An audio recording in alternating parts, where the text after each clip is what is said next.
بسم اللہ الرحمن الرحیم۔ السلام علیکم۔ واقعہ کربلا کو آج تقریباً 1.5 صدی گزر گئی، مگر یہ ایک ایسا المناک سانحہ تھا کہ پوری مسلم دنیا کے دل پر یہ دلخراش واقعہ آج تک نقش ہے۔ اس واقعے سے متعلق بہت سے سوالات ہیں جو ایک عام انسان کے ذہن میں پیدا ہوتے رہتے ہیں۔ اس ویڈیو میں ہم سانحہ کربلا کیسے وقوع پذیر ہوا، سانحہ کربلا کا ذمہ دار کون تھا، باقی صحابہ اکرام حضرت امام حسین رضی اللہ تعالی عنہ کے ساتھ شامل کیوں نہ ہوئے، شہادت امام حسین کے بارے میں مسلمانوں کے اندر 3 مختلف سکول آف تھاٹس پائے جاتے ہیں۔ سب سے پہلی رائے یہ ہے، امت مسلمہ کی اکثریت یہ مانتی ہے کہ حضرت امام حسین رضی اللہ تعالی عنہ نے اسلام بچانے کی غرض سے مدینہ سے کوفے کا سفر کیا اور یزیدی لشکر نے انہیں ان کے خاندان اور ساتھیوں سمیت کربلا کی تپتی ریت پر شہید کر دیا۔ یہ کوئی بغاوت نہیں تھی، بلکہ ایک ظالم، عیاش اور بد کردار حکمران یزید بن معاویہ کی بیعت نہ کرنے کا معاملہ تھا۔ اس کے ساتھ ساتھ ایک اور گروپ کا نظریہ یہ ہے کہ خلافت صرف حضرت علی رضی اللہ تعالی عنہ اور ان کی اولاد کا حق تھا، لیکن یزید نے خلافت پر زبردستی قبضہ کر لیا تھا۔ اسی وجہ سے حضرت امام حسین نے اپنے حق کے حصول کے لیے یزید کے خلاف بغاوت کی اور جام شہادت نوش کیا۔ تیسرا سکول آف تھاٹ کچھ ایسا ہے، کچھ لوگ مانتے ہیں کہ یہ ایک سیاسی چپکلش تھی۔ حضرت امام حسین رضی اللہ تعالی عنہ کی حیثیت معاذ اللہ ایک باغی کی جیسی تھی، چونکہ رسول اللہ صلی اللہ علیہ وآلہ وسلم کی حدیث میں حکم ہے کہ جب ایک خلیفہ کی بیعت ہو جائے تو پھر اس کے خلاف دعویٰ کرنے والے کو قتل کر دو۔ اسی وجہ سے یزیدی افواج نے حضرت امام حسین کو شہید کیا۔ اس ویڈیو میں آپ کو ان تمام سوالوں کے جواب بھی ملیں گے اور آپ سانحہ کربلا کی تاریخ کے بارے میں جان بھی سکیں گے۔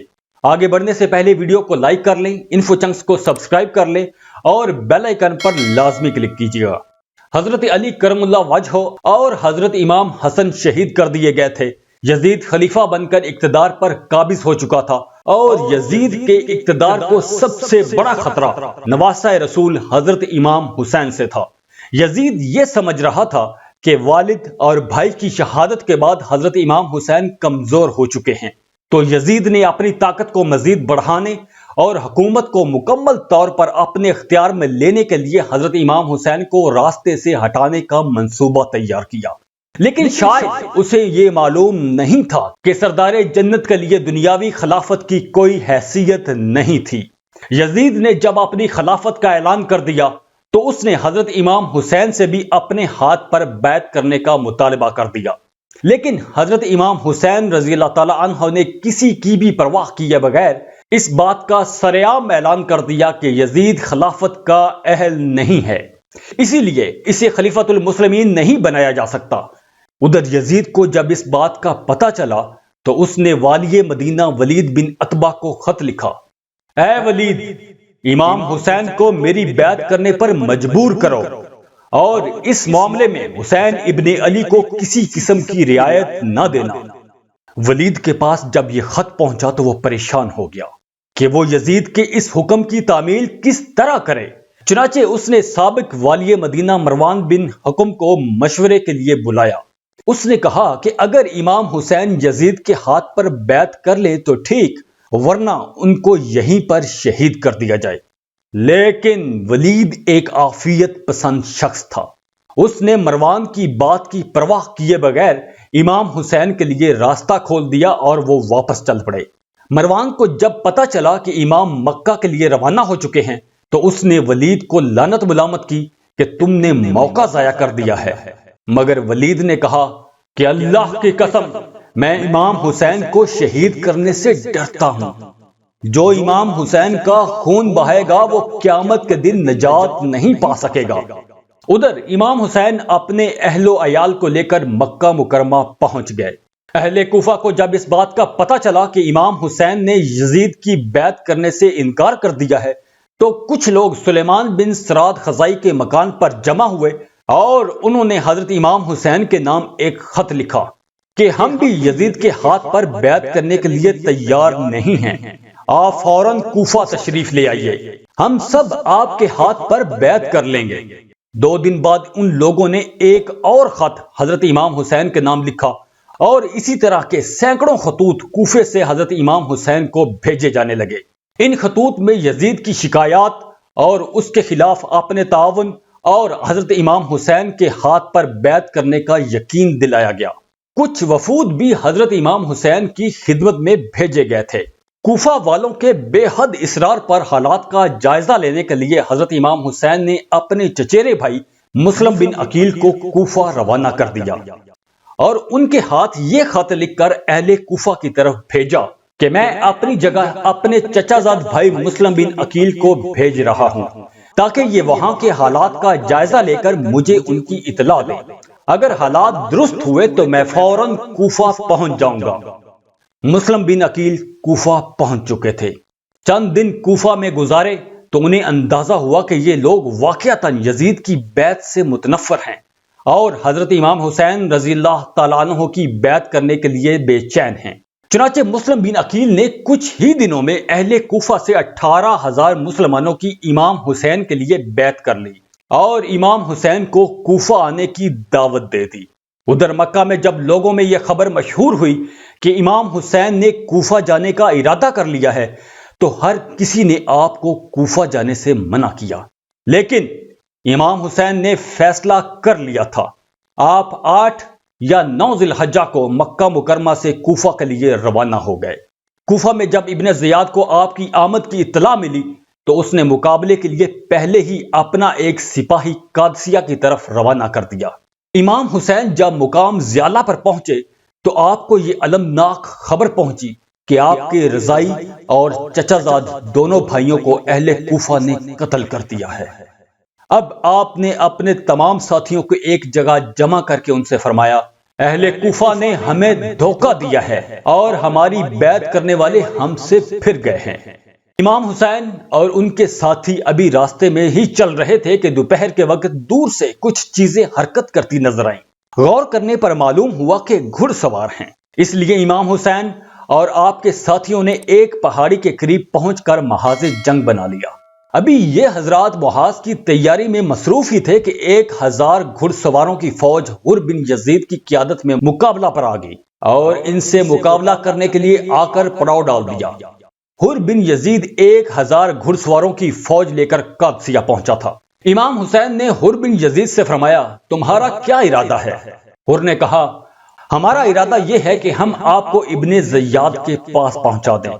امام حسین نے فرمایا، میں تمہارے ساتھ ہرگز نہیں جا سکتا۔ حر نے کہا، اللہ کی قسم، پھر ہم بھی آپ کو یہاں تنہا نہیں چھوڑیں گے۔ مجھے آپ سے قتال کرنے کا حکم نہیں دیا گیا، بلکہ حکم یہ ہے کہ میں آپ سے اس وقت تک جدا نہ ہوں جب تک آپ کو ابن زیاد کے پاس کوفہ نہ پہنچاؤں۔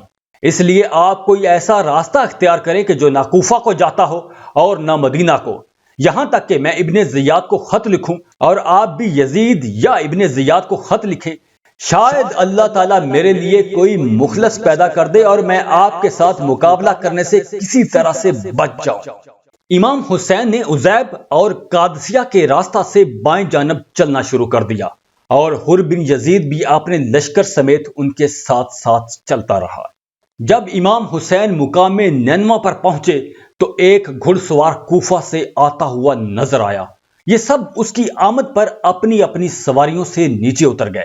اس نے آ کر امام حسین کو نہیں، البتہ حر بن یزید کو سلام کیا اور ابن زیاد کا خط اس کو دیا۔ حر نے ابن زیاد کا خط پڑھ کر امام حسین کو سنایا اور ساتھ ہی اپنی مجبوری بھی ظاہر کر دی۔ اس نے کہا، اس وقت میرے سر پر جاسوس مسلط ہیں، اس لیے فی الحال میں آپ کے ساتھ کسی بھی قسم کی کوئی مصالحت نہیں کر سکتا۔ اس کے بعد ابن زیاد نے کوفہ سے عمرو بن سعد کو مجبور کر کے 4000 کا لشکر دے کر امام حسین کے مقابلے کے لیے بھیج دیا۔ عمرو بن سعد نے یہاں پہنچ کر امام حسین سے کوفہ آنے کی وجہ پوچھی تو آپ نے پورا واقعہ سنا دیا اور فرمایا کہ اہل کوفہ نے خود مجھے یہاں آنے کی دعوت دی ہے، اگر اب بھی ان کی رائے بدل گئی ہو تو میں واپس مدینہ جانے کے لیے تیار ہوں۔ عمرو بن سعد نے ابن زیاد کو ایک خط لکھا کہ حضرت امام حسین واپس جانے کے لیے تیار ہیں۔ ابن زیاد نے جواب میں لکھا کہ امام حسین کے سامنے صرف یہ ایک شرط رکھو کہ وہ یزید کے ہاتھ پر بیعت کر لیں۔ جب وہ ایسا کر لیں گے تو پھر ہم غور کریں گے کہ ان کے ساتھ کیا معاملہ کیا جائے۔ اور ساتھ ہی عمرو بن سعد کو یہ حکم دیا کہ وہ امام حسین کا پانی بند کر دیں۔ یہ واقعہ امام حسین کی شہادت سے 3 دن پہلے کا ہے۔ یہاں تک کہ جب سب حضرات پیاس کی شدت سے نڈھال ہو گئے تو امام حسین نے اپنے بھائی عباس بن علی کو 30 گھڑ سواروں اور 30 پیادوں کے ساتھ پانی لانے کے لیے بھیجا۔ جب یہ لوگ پانی لینے کے لیے جا رہے تھے تو راستے میں عمرو بن سعد کی فوج سے ان کی لڑائی ہو گئی، لیکن اس کے باوجود پانی کی تقریباً 20 مشکیں یہ حضرات اپنے ساتھ بھر کر لے آئے۔ حضرت امام حسین نے عمرو بن سعد کو پیغام بھجوایا، آج رات ایک دوسرے کے لشکروں کے ساتھ ہماری ملاقات ہونی چاہیے تاکہ ہم سب بالمشافہ ایک دوسرے کے سامنے گفتگو کر سکیں۔ عمرو بن سعد نے آپ کا یہ پیغام قبول کیا اور رات کو دونوں لشکروں نے ایک دوسرے سے ملاقات کی۔ اس ملاقات میں 3 شرطیں حضرت امام حسین نے پیش کی۔ پہلی شرط یہ تھی کہ میں جہاں سے آیا ہوں وہیں واپس چلا جاؤں۔ دوسری شرط یہ تھی مجھے یزید کے پاس بھیجا جائے اور میں خود اپنا اس سے معاملہ طے کر لوں گا۔ تیسری شرط یہ تھی مجھے مسلمانوں کی کسی سرحد پر پہنچا دو، وہ لوگ جس حال میں ہوں گے میں بھی اسی حال میں رہ لوں گا۔ عمرو بن سعد نے امام حسین کی تینوں باتیں سن کر ابن زیاد کی طرف دوبارہ ایک خط روانہ کر دیا جس میں لکھا تھا کہ اللہ تعالیٰ نے جنگ کی آگ بجھا دی ہے اور مسلمانوں کا کلمہ متفق کر دیا ہے۔ مجھ سے امام حسین نے ان 3 شرطوں کا اختیار مانگا ہے جن سے آپ کا مقصد پورا ہو جاتا ہے اور امت کی اسی میں صلاح اور فلاح ہے۔ ابن زیاد نے جب یہ خط پڑھا تو وہ کافی متاثر ہوا، لیکن شمر بن ذوالجوشن جو ابن زیاد کے پاس ہی ایک طرف بیٹھا ہوا تھا وہ کہنے لگا، کیا آپ حضرت امام حسین کو مہلت دینا چاہتے ہو تاکہ وہ طاقت حاصل کر کے دوبارہ تمہارے مقابلے کے لیے نکل کھڑے ہوں؟ ابن زیاد نے شمر کی بات مانتے ہوئے عمرو بن سعد کی طرف ایک خط لکھا اور اسے شمر کے ہاتھ روانہ کر دیا اور اسے ہدایت کی کہ اگر عمرو بن سعد میرے اس حکم کی فوراً تعمیل نہ کرے تو اسے قتل کر دینا اور اس کی جگہ لشکر کا امیر خود بن جانا۔ شمر جب ابن زیاد کا خط لے کر عمرو بن سعد کے پاس پہنچا تو وہ سمجھ گیا کہ شمر کے مشورے سے ہی یہ جنگ ہوگی اور میرا مشورہ رد کر دیا گیا ہے۔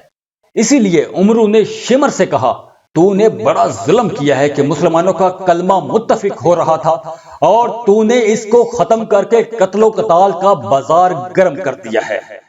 بالآخر حضرت امام حسین کو یہ پیغام بھجوایا گیا تو آپ نے اس کے قبول کرنے سے صاف انکار کر دیا۔ اتنے میں شمر کا لشکر سامنے آ گیا۔ حضرت امام حسین کے بھائی حضرت عباس سب سے آگے تھے اور انہوں نے اپنے مد مقابل حریف سے گفتگو شروع کی، لیکن اس نے بغیر کسی دیر کے لوگوں کو قتل کرنے کا اعلان کر دیا۔ حضرت عباس نے جب جنگ کا اعلان سنا تو انہوں نے جا کر حضرت امام حسین کو اس کی اطلاع دی۔ حضرت امام حسین نے فرمایا، ان سے کہو کہ آج کی رات جنگ ملتوی کر دو تاکہ آج کی رات میں وصیت، نماز، دعا اور استغفار میں گزار لوں۔ حضرت عباس نے امام حسین کا پیغام جا کر شمر تک پہنچا دیا۔ شمر اور عمرو بن سعد نے لوگوں سے مشورہ کیا اور آپ کو اس رات عبادت کرنے کی مہلت دی اور واپس چلے گئے۔ امام حسین نے رات کو اپنے اہل بیت اور اصحاب کو جمع کر کے ایک خطبہ دیا جس کا لب لباب کچھ یہ تھا، میں اللہ تعالیٰ کا شکر ادا کرتا ہوں سکھ میں بھی اور دکھ میں بھی۔ اے اللہ، میں تیرا شکر ادا کرتا ہوں کہ تو نے ہمیں شرافت نبوت سے نوازا، ہمیں کان اور آنکھیں اور دل دیے جن سے ہم آیات سمجھیں، اور ہمیں تو نے قرآن پاک سکھایا اور دین کی سمجھ عطا فرمائی، ہمیں تو اپنے شکر گزار بندوں میں داخل فرما۔ اس کے بعد امام حسین نے بنو عقیل کو مخاطب کر کے فرمایا، تمہارے ایک بزرگ مسلم بن عقیل شہید ہو چکے ہیں، تمہاری طرف سے وہی ایک کافی ہیں، تم سب واپس چلے جاؤ، میں تمہیں خوشی سے اجازت دیتا ہوں۔ بنو عقیل نے کہا، ہم لوگوں کو کیا منہ دکھائیں گے کہ ہم اپنے بزرگوں اور بڑوں کو موت کے سامنے چھوڑ کر اپنی جان بچا لائے ہیں، بلکہ اللہ کی قسم ہم تو آپ پر اپنی جانیں، اولاد اور مال سب کچھ نشاور کر دیں گے۔ حضرت امام حسین کی ہمشیرہ حضرت زینب بے قرار ہو کر رونے لگیں تو آپ نے انہیں تسلی دی ہمشیرہ کو وصیت فرما کر حضرت امام حسین باہر آ گئے اور اپنے اصحاب کو جمع کر کے تمام رات تہجد اور دعا اور استغفار میں مشغول رہے۔ یہ عاشورہ کی رات تھی اور صبح 10 محرم کا دن تھا۔ 10ویں محرم جمعہ یا ہفتے کے دن فجر کی نماز سے فارغ ہوتے ہی عمرو بن سعد لشکر لے کر امام حسین کے سامنے آ گیا۔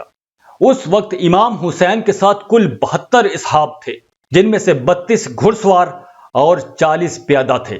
چنانچہ آپ نے بھی اس لشکر کا مقابلہ کرنے کے لیے اپنے اصحاب کی صف بندی فرما لی۔ عمرو بن سعد نے اپنے لشکر کو 4 حصوں میں تقسیم کر کے ہر حصے کا ایک امیر بنا لیا تھا۔ ان میں سے ایک حصے کا امیر حر بن یزید تھا، وہی جو سب سے پہلے 1000 کا لشکر لے کر امام حسین کے مقابلے کے لیے بھیجا گیا تھا اور حضرت امام حسین کے ساتھ ساتھ چل رہا تھا۔ اس کے دل میں اہل بیت کی محبت کا جذبہ بیدار ہو چکا تھا۔ وہ اس وقت اپنی پچھلی حرکت پر شرمندہ بھی تھا۔ وہ اپنا گھوڑا دوڑا کر حضرت امام حسین کے لشکر میں مل گیا اور عرض کی، شروع میں میری غفلت اور آپ کو واپسی کے لیے رستہ نہ دینے کا نتیجہ اس صورت میں ظاہر ہوا جو ہم دیکھ رہے ہیں۔ واللہ مجھے یہ اندازہ نہیں تھا کہ یہ لوگ آپ کے خلاف اس حد تک پہنچ جائیں گے اور آپ کی کوئی بات نہیں مانیں گے۔ اگر میں یہ جانتا تو ہرگز آپ کا راستہ نہ روکتا۔ اب میں آپ کے پاس توبہ طائب ہو کر آیا ہوں۔ اس کے بعد حضرت امام حسین نے روسائے کوفہ کا نام لے لے کر پکارا، اے شیس بن ربی، اے حجاز بن ابہر، اے قیس، اے زید، کیا تم لوگوں نے کوفہ بلانے کے لیے مجھے خطوط نہیں لکھے تھے؟ لیکن یہ سب لوگ مکر گئے۔ امام حسین نے فرمایا، میرے پاس تمہارے وہ سارے خطوط موجود ہیں۔ اس کے بعد فرمایا، اے لوگو، اگر تم میرا آنا پسند نہیں کرتے تو مجھے چھوڑ دو تاکہ میں کسی ایسی سرزمین پر چلا جاؤں جہاں مجھے امان ملے۔ تو جواب میں قیس نے کہا، آپ اپنے چچا زاد بھائی ابن زیاد کے حکم پر کیوں نہیں اتر آتے؟ وہ پھر بھی آپ کا بھائی ہے، آپ کے ساتھ برا سلوک نہیں کرے گا۔ لیکن امام حسین نے فرمایا، مسلم بن عقیل کے قتل کے بعد بھی اگر تمہاری یہ رائے ہے تو اللہ کی قسم میں کبھی بھی اس کو قبول نہیں کروں گا۔ یہ فرما کر آپ گھوڑے سے نیچے اتر آئے۔ حضرت زہیر بالکین رضی اللہ تعالیٰ عنہ کھڑے ہوئے اور ان لوگوں کو نصیحت کی کہ تم آل رسول کے خون سے اپنے ہاتھ رنگنے سے باز آ جاؤ۔ اگر تم اس سے باز نہ آئے تو خوب سمجھ لو کہ تم کو ابن زیاد سے کوئی فلاح نہیں پہنچے گی، بلکہ بعد میں وہ بھی تم پر قتل و غارت کرے گا۔ جب بات چیت طویل ہونے لگی تو شمر نے اپنا پہلا تیر ان پر چلا دیا۔ اس کے بعد حر بن یزید جو توبہ طائب ہو کر امام حسین کے لشکر میں شامل ہو گئے تھے، آگے بڑھے اور لوگوں کو مخاطب کر کے کہا، تم تباہ و برباد ہو جاؤ گے۔ کیا تم نے امام حسین کو اس لیے بلایا تھا کہ جب یہ آ جائیں تو تم ان کو قتل کر دو؟ تم نے تو کہا تھا کہ اپنا تن من دھن سب کچھ امام حسین پر قربان کر دیں گے، اور اب تم ہی ان کا قتل کرنے کے لیے آ گئے ہو۔ امام حسین کو تم نے قیدیوں کی طرح بنا رکھا ہے اور دریائے فرات کا جاری پانی ان پر بند کر دیا ہے، جسے یہودی، نصرانی اور مجوسی بھی سب پیتے ہیں۔ امام حسین اور ان کی اہل بیت کی پیاس سے بری حالت ہو رہی ہے۔ اگر تم نے اپنی اس حرکت سے توبہ نہ کی اور اس سے باز نہ آئے تو یاد رکھنا، کل قیامت کے دن میدان محشر میں اللہ تعالیٰ تمہارا پانی بند کر دے گا۔ اب دوسری طرف سے حر بن یزید پر بھی تیر پھینکے گئے اور وہ واپس آ گئے اور امام حسین کے آگے آ کر کھڑے ہو گئے۔ اس کے بعد تیر اندازی کا سلسلہ شروع ہو گیا، پھر گھمسان کی جنگ شروع ہو گئی۔ امام حسین کے ساتھیوں نے بھی ان کا نہایت جرت اور بہادری کے ساتھ مقابلہ کیا اور گھوڑے چھوڑ کر میدان میں آ گئے۔ اس وقت بھی حر بن یزید نے دشمنوں سے سخت جنگ لڑی، لیکن اب دشمنوں نے خیموں میں آگ لگانا شروع کر دی تھی۔ امام حسین کے کافی ساتھی شہید ہو چکے تھے اور دشمن کے دستے آپ کے قریب پہنچ چکے تھے۔ حضرت ابو شمامہ سائدی نے امام حسین سے عرض کی، میری جان آپ پر قربان ہو، لیکن دل یہ چاہتا ہے کہ نماز کا وقت ہو چکا ہے، نماز ادا کر کے اپنے پروردگار کے پاس جاؤ۔ ابو شمامہ نماز کی حسرت دل ہی دل میں لیے شہید ہو گئے، لیکن امام حسین نے اپنے چند ساتھیوں کے ساتھ نماز ادا کی۔ نماز کے بعد امام حسین کے بڑے صاحبزادے علی اکبر شعر پڑھتے ہوئے دشمن کی طرف بڑھے، جس کا ترجمہ یہ تھا، میں حسین بن علی کا بیٹا ہوں، رب کعبہ کی قسم ہم اللہ کے رسول کے بہت قریب ہیں۔ اتنے میں مرہ بن منقذ آگے بڑھا اور ان کو نیزہ مار کر زمین پر گرا دیا۔ حضرت امام حسین لاش کے قریب تشریف لائے اور فرمایا، اللہ تعالیٰ اس قوم کو برباد کرے جس نے تجھ کو قتل کیا ہے۔ یہ لوگ اللہ تعالیٰ کے معاملے میں کیسے بے وقوف ہیں۔ پھر حضرت امام حسین اپنے بیٹے کی لاش اٹھا کر خیمے میں لے آئے۔ عمر بن سعد نے حضرت حسن کے بیٹے قاسم بن حسن کے سر پر تلوار ماری جس سے وہ زمین پر گر پڑے۔ ہائے میرے چچا! امام حسین نے بھاگ کر ان کو سنبھالا اور عمر بن سعد پر تلوار سے ایسا جوابی وار کیا جس سے اس کی کوہنی سے اس کا ہاتھ کٹ گیا۔ امام حسین بھتیجے کی لاش اپنے کاندھے پر اٹھا کر لائے اور اپنے بیٹے اور دوسرے اہل بیت کی لاشوں کے قریب لا کر رکھ دی۔ امام حسین تقریباً تن تنہا اور بے یار و مددگار رہ گئے تھے، لیکن آپ کی طرف بڑھنے کی کسی کو ہمت نہیں ہو رہی تھی۔ کافی دیر تک یہی کیفیت رہی۔ جو شخص بھی آپ کی طرف بڑھتا فوراً واپس لوٹ جاتا، یہاں تک کہ قبیلہ قندہ کا ایک شقی القلب شخص مالک بن نصیر آگے بڑھا اور اس نے حضرت امام حسین کے سر مبارک پر حملہ کر دیا جس سے آپ شدید زخمی ہو گئے۔ اس وقت آپ نے اپنے چھوٹے صاحبزادے عبداللہ بن حسین کو اپنے پاس بلایا اور اسے اپنی گود میں بٹھایا ہی تھا کہ بنو اسد کے ایک بد نصیب شخص نے ان پر ایک اور تیر چلایا جس سے ان کا چھوٹا بیٹا بھی شہید ہو گیا۔ اب امام حسین کی پیاس حد کو بڑھ چکی تھی۔ آپ پانی پینے کے لیے دریائے فرات کے قریب تشریف لے گئے، مگر حسین بن نمیر ایک ظالم شخص نے آپ کی طرف ایک اور تیر پھینکا جو آپ کے منہ پر جا لگا جس سے آپ کے دہن مبارک سے خون پھوٹنے لگ گیا۔ اس کے بعد شمر 10 آدمی اپنے ساتھ لے کر امام حسین کی طرف بڑھا۔ آپ اس وقت پیاس کی شدت سے نڈھال اور زخموں سے چور چور ہو چکے تھے، لیکن اس کے باوجود امام حسین دشمن کا دلیرانہ مقابلہ کرتے رہے اور جس طرف آپ آگے بڑھتے سب وہاں سے بھاگتے نظر آتے تھے۔ شمر نے جب یہ دیکھا کہ امام حسین کو قتل کرنے میں ہر شخص درگزر سے کام لے رہا ہے تو اس نے آواز لگائی، سب یکبارگی سے ان پر حملہ کر دو۔ اس پر بہت سے بد نصیب آگے بڑھے اور نیزوں تلواروں سے یکبارگی سے امام حسین پر حملہ کر دیا، اور اس طرح ان ظالموں کا دلیرانہ مقابلہ کرتے ہوئے بالآخر امام حسین نے جام شہادت نوش فرما لیا۔ اِنَّ لِلَّهِ وَإِنَّا إِلَيْهِ رَاجِعُونَ۔